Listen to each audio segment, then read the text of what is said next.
बिस्मिल्लाहिर्रहमानिर्रहीम। भाइयों और बहनों,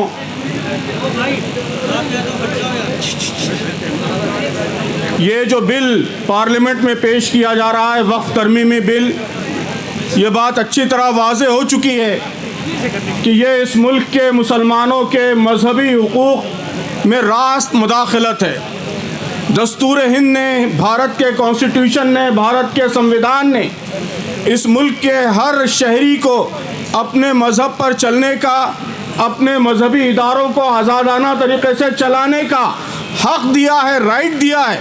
ये बिल इस कॉन्स्टिट्यूशनल राइट में रास्त वायलेशन है, डायरेक्ट वायलेशन है।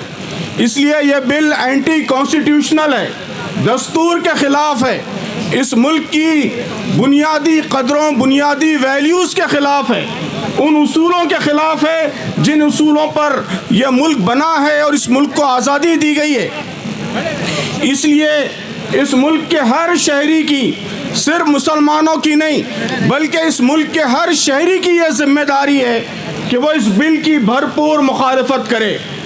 ये बात फैलाने की कोशिश की जा रही है कि वक्फ बिल, वक्फ एक्ट के ज़रिए मुसलमानों को कुछ ख़ास राइट्स दिए गए हैं। मैं ये बात वाज़े करना चाहता हूँ कि वक्फ एक्ट के अंदर जो राइट्स दिए गए हैं, ठीक वैसे ही राइट्स इस मुल्क की हर रिलीजियस कम्युनिटी को हासिल है। लिमिटेशन एक्ट से एग्जम्पशन ये इस मुल्क के तमाम मज़ाहिब की मजहबी जगहों को हासिल है।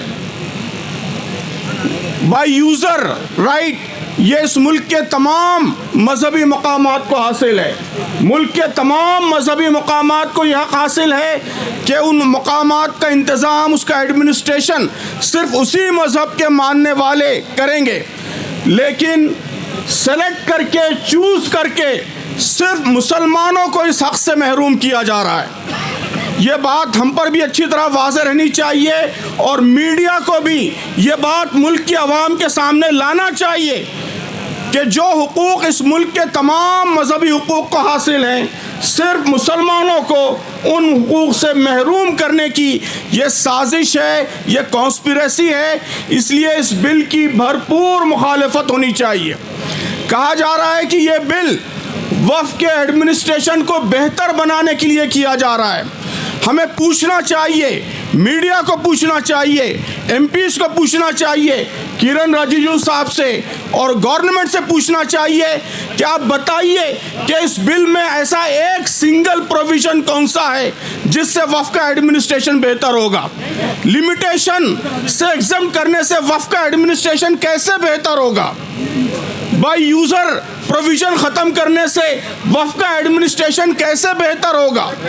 तो ये मुल्क की आवाम को बेवकूफ़ बनाया जा रहा है कि वक्फ के एडमिनिस्ट्रेशन को बेहतर बनाने के लिए बिल लाया जा रहा है। हरगिज़ नहीं, ये बिल वक्फ को ख़त्म करने के लिए, वक्फ को कमज़ोर करने के लिए, वक्फ की प्रॉपर्टीज़ पर ज़बरदस्ती कब्ज़ा करने के लिए और मुसलमानों को अपने मजहबी इदारों को चलाने का जो हक़ हासिल है, उस हक़ को ख़त्म करने के लिए यह बिल लाया जा रहा है।